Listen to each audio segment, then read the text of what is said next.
Sou Gustavo Vieira, eu sou de Piracicaba, eu sou discente do curso de bacharel e licenciatura da Unicamp e estou aqui junto com a minha amiga do ProDança para a gente falar um pouco sobre esse texto.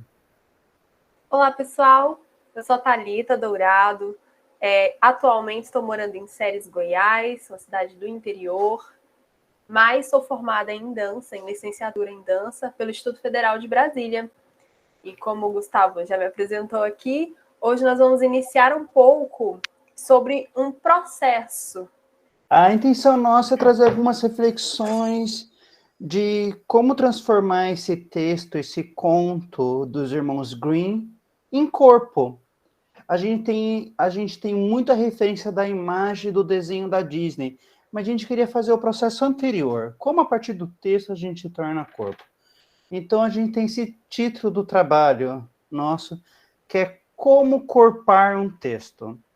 E eu vou falar um pouco agora sobre o que é o corpar. O corpar nada mais é do que gerar corpo. É a ação que os corpos fazem continuamente para ser corpo, o ato de tornar corpo. Então, em português ficou corpar. Essa palavra também está muito associada aos estudos de Kahneman, que a gente vai falar um pouco mais adentro. Após ler o conto dos irmãos Grimm, Branca de Neve, de 1812, algumas inquietações assim ficaram me incomodando, eu acho que seria mais essa palavra. E aí seria justamente isso: como trazer uma coreografia para o corpo de um texto escrito? Como trazer aquilo que sairia do senso comum da Branca de Neve, da Disney, como olhar para os personagens sem ver ou a maldade ou a lição de moral que aquele conto traz para você. E, ao mesmo tempo, imergir nisso e deixar surgir uma coreografia ou uma dança. Aí, em conversas, né, com o Gustavo, ele me apresentou essa ideia do corpar, que foi uma ideia que eu achei incrível, né? Como tornar corpo essas inquietações, essa sensação de que como olhar para os personagens de uma forma sem ver a lição de moral e mesmo assim deixar rolar no fluxo da coreografia, digamos assim. Interessante, né? Então, seguindo essa ideia do corpar, a gente adentra mais um pouco a teoria do Stanley Kahneman, principalmente do seu livro Anatomia Emocional, que no Brasil foi traduzido em 92.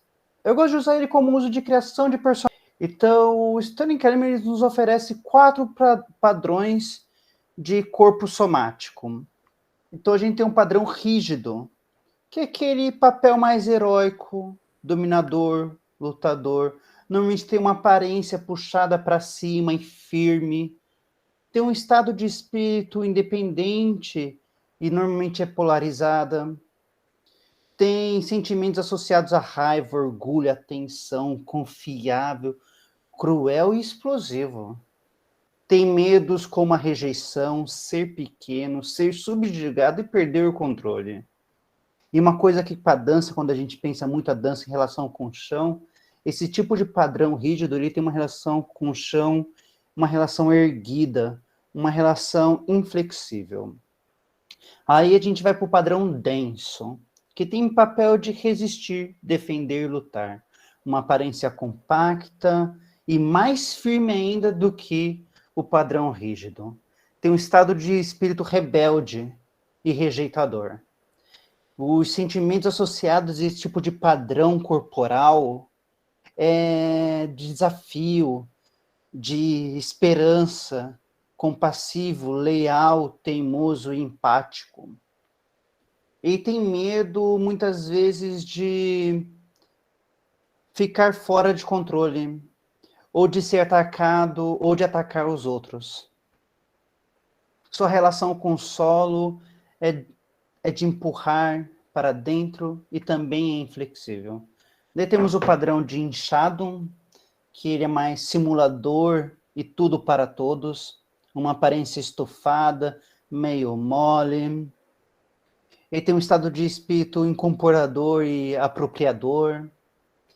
Ele tem um sentimento associado grandioso, insatisfeito, sedutor, explorador, solidário e às vezes até poderíamos falar de futurista, visionário. Medos como ser pequeno, estar vazio, ser incorporado.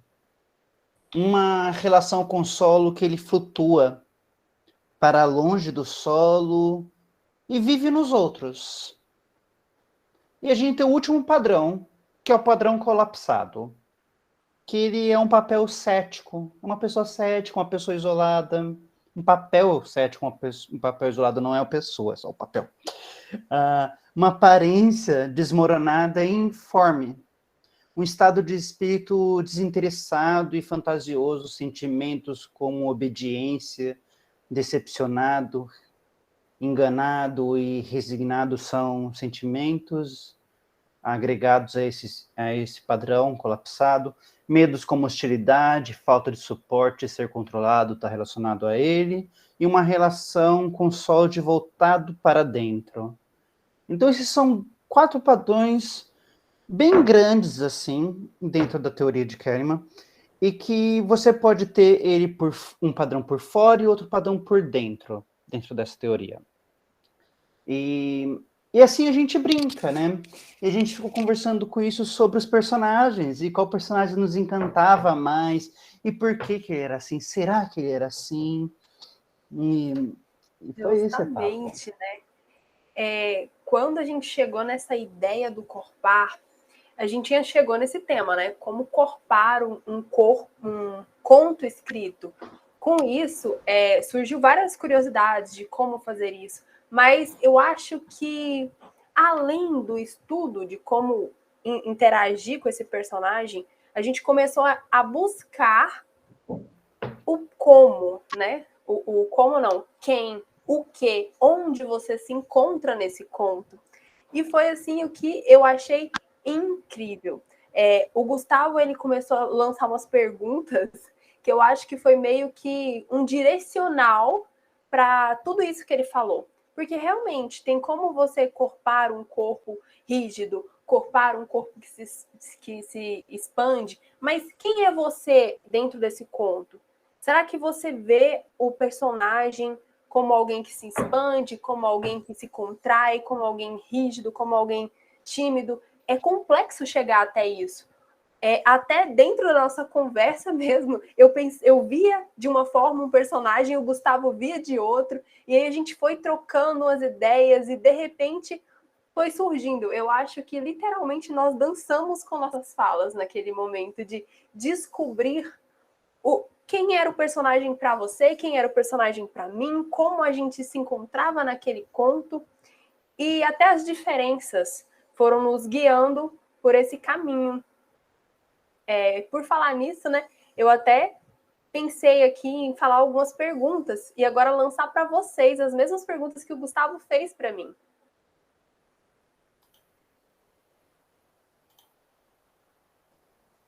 Que são perguntas tipo, nesse conto, qual personagem mais chamou sua atenção? São perguntas simples que nos conduzem a pensar. Porque, por exemplo, vocês devem ter passado o início do evento agora aprendendo o lado emocional, o lado psicológico de cada personagem. E a intenção era justamente ir agora, que vocês estudaram e viram esse conto de várias perspectivas distintas. Qual personagem chamou mais a atenção de vocês? E foi muito interessante, porque essa pergunta fez eu parar assim, nossa, geralmente a gente sempre vê nesse conto quem chama atenção, né? Principalmente como uma menina, geralmente é criada para se ver na princesa. Geralmente uma menina se vê na princesa, geralmente uma criança, ela do sexo feminino, geralmente ela é guiada a se entender como princesa. E aí, quando eu falei até pro Gustavo, não, eu acho que a que mais me chamou a atenção foi a Rainha Mar. Foi a Rainha Mar. E aí foi desenvolvendo com cada pergunta e questão. E daí são perguntas de pensar mesmo e refletir para essa construção. em qual ação ou movimento desse personagem te destacou interesse. Os personagens têm algumas ações, algumas movimentações dentro do arco narrativo que nos chamam interesse. E como depois a gente transforma essas ações dentro do arco narrativo em ações de movimentos de dança ou numa ação dançada. Qual o seu olhar sobre o personagem, como ele se relaciona com os outros, é outra pergunta. Nessa questão do qual o movimento e do personagem que mais te chamou a atenção, eu lembro que você até falou, mas e o sapateado? Aí eu falei, mas eu gostei da parte em que ela fica verde de raiva.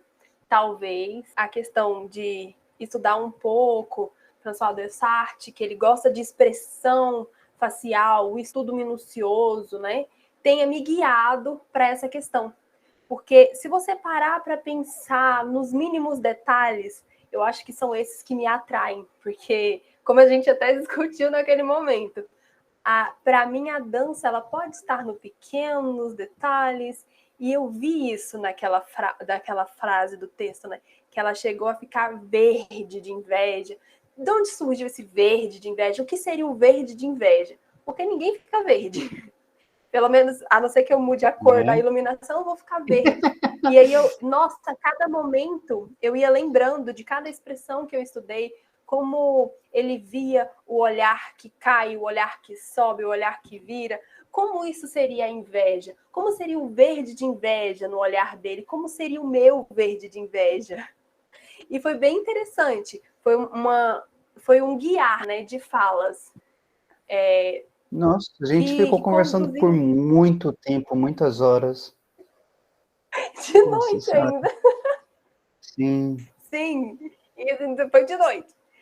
E a próxima pergunta, né, como você estava entrando nela, acho que eu te cortei, é o seu olhar sobre o personagem e como ele se relaciona com os outros, né?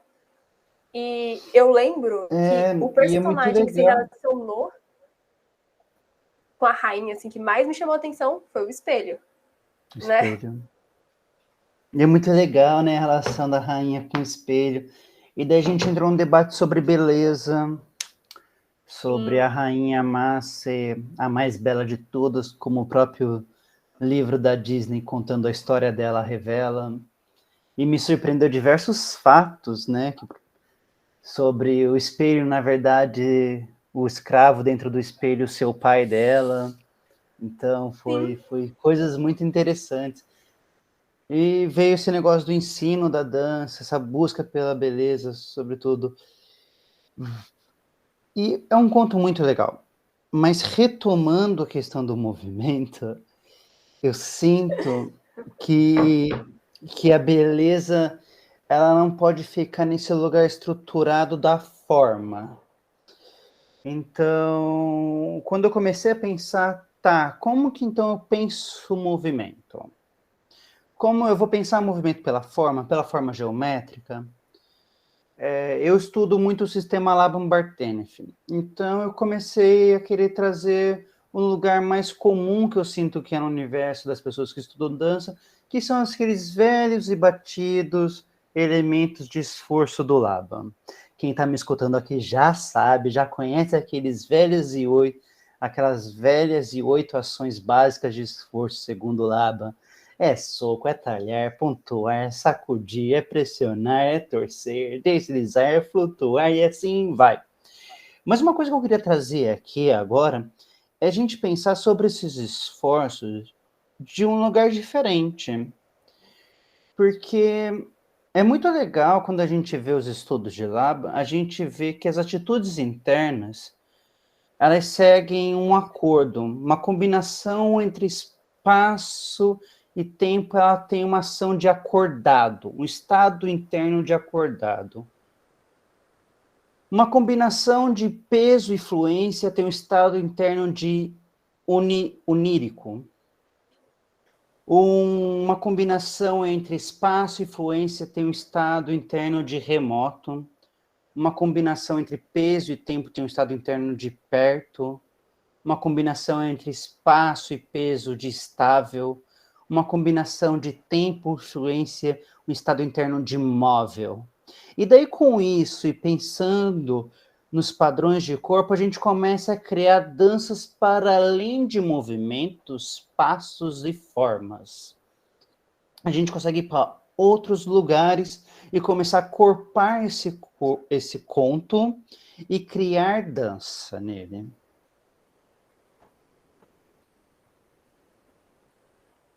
Entramos naquela questão também da pausa e do movimento, que é bem na parte do que ela calça os sapatos e sapateia até a morte. Não, como era? Ele dança até a morte. E entramos em várias questões nesse sentido. A importância da pausa e do movimento. E, nossa, foi uma discussão que foi profunda. Eu acho que a gente já está meio que estourando, já deu 15 minutos já de fala. Então, eu vou fechar. Bom, assim como essas questões conduziram a gente numa conversa, eu convido assim todos que estão nos assistindo para mergulhar nessas perguntas também e desenvolverem um experimento corporal, seja de corpar o conto da sua forma, corpar o movimento da sua forma ou corpar a pausa à sua forma. Bom, muito obrigada a todos, às meninas e ao evento por nos convidarem para essa conversa gostosa que tivemos com vocês. Obrigado, gente. É isso.